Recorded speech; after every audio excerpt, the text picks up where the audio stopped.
Bloom, Solow, Fink, Gagne, Marzano, and etc. We are not going to make a list of them.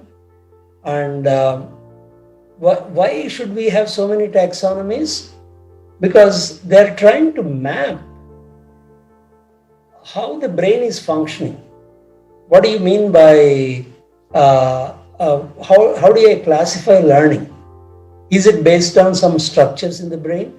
But our understanding of the brain is so poor or so little, you cannot come from purely from biology or the structure of the brain. And that's why different people, depending on observing the student behaviors, they came with the different taxonomies.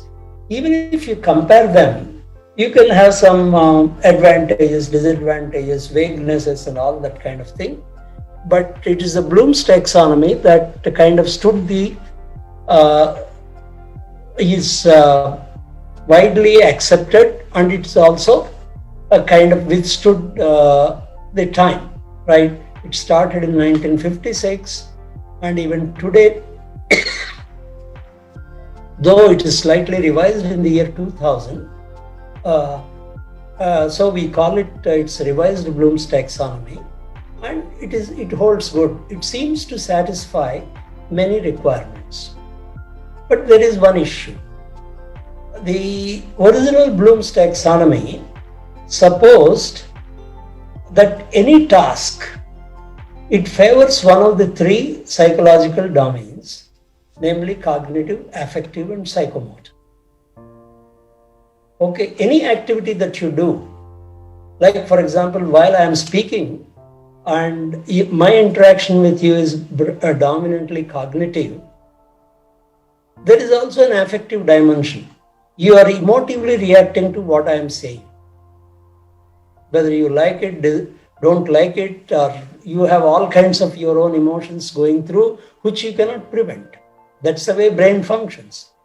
And similarly, like I am somehow using a few gestures, which is a psychomotor. Okay. So to that extent, all our activities all the activities in all the three domains are involved. One will dominate over the other in a given particular instance. And right now, we are not going to look at affective and psychomotor. It doesn't mean they're unimportant. They're very, very important. But really speaking, in affective domain, we really do not know how to address this satisfactorily. We know something about it, but we do not know how to.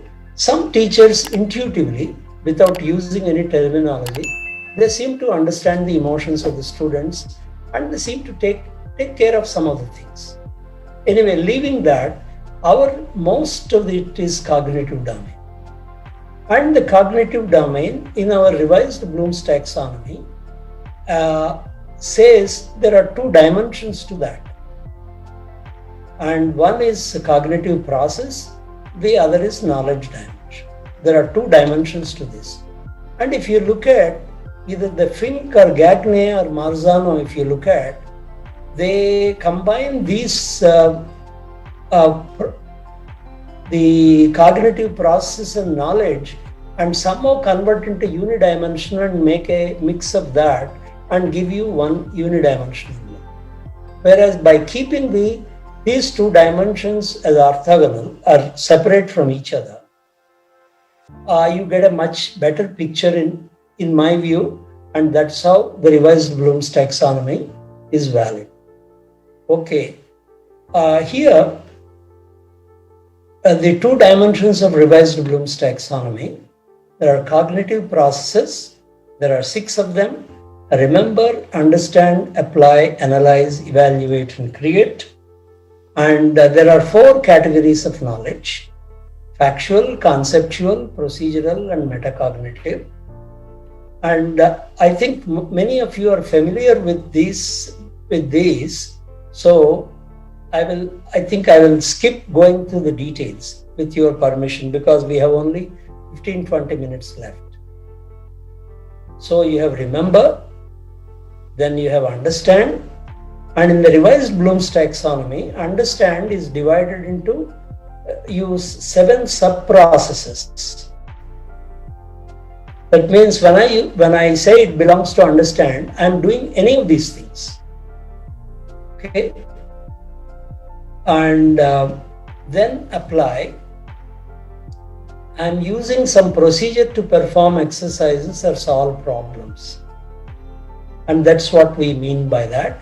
And each one of these cognitive processes is associated with what we call action verbs.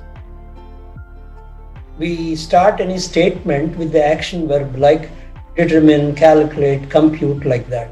In case of understand, we use any of these kind of action verbs.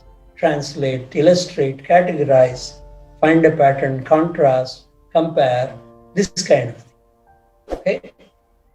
So every cognitive activity can be characterized by a set of action verbs. And I'm leaving it to you. These slides are available to all of you. If you have any further issues, we will interact later. And analyze is a little difficult thing, mainly because analyze, we have been using this word, all teachers have been using this in a very loose sense. Let's analyze this. It can mean many things, and it can mean different things in different contexts. Whereas in the revised Bloom, analyze has a very, very specific meaning. And that meaning is what you need to internalize. So I strongly urge all faculty to spend adequate time in understanding what analyze is. And when you are trying to write outcomes or trying to operate within outcome-based education, you should use the word analyze strictly in Bloom's sense, not in a loose way. Not that the earlier one was bad. It had been the practice earlier, but now that we are coming into OBE framework, you should use the word analyze strictly in the sense of Bloom. Okay, so I will not elaborate on analyze. And in the case of engineering subjects, analyze is less applicable because the nature of the subject matter itself is very, very well organized. In the sense, there is no need to kind of keep on looking at assumptions and so on. Whereas in the case of general programs, if you are talking about, let's say, English literature or politics or history, analyze is there everywhere. Absolutely, because you have to constantly keep looking at it. What is the opinion of the author? Why is he saying so? My opinion is this. So the analyze activity can be very strong in general programs, whereas it is very difficult to justify in majority of the engineering courses. Okay. Evaluate is another one, and you are making judgments. Once again, evaluate has a strong role in general programs rather than in engineering courses. It will have a role to play during your projects, or mini projects or major projects and so on. And then you have create. Once again, create, it can be generating like a hypothesis or predict or coming out with a new principle and so on, or just merely design something, or you're actually physically producing something. So they can be any of these three activities. So let's there are all the 6 cognitive processes. When it comes to knowledge, categories of knowledge, we have already mentioned these are the 4 categories of knowledge. I will not elaborate them now. And in the case of engineering, we would like to suggest 4 more categories of knowledge, which makes engineering different from other courses. Whereas unfortunately for all other professional disciplines, people haven't been able to satisfactorily identify any additional categories of knowledge. In the case of engineering, yes. Once again, I'm not elaborating why I'm trying to create a justification for them. Okay. So these are the four categories of knowledge. Once again, we assume that all of you are familiar with these four categories of knowledge. If you have any issue, we'll spend some time on that. And having now accepted 6 cognitive processes and 4 categories of knowledge, they can be captured because they're two-dimensional. I capture them in the form of a table. So we call it revised Bloom taxonomy table.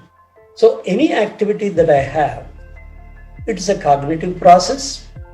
That is, either I'm remembering, understanding, applying, or any of that activity, and I'm operating that. I'm remembering either factual knowledge, conceptual knowledge, or procedural knowledge, or metacognitive knowledge. So what happens, any activity can be located in one of these cells. And this table can come handy for several things.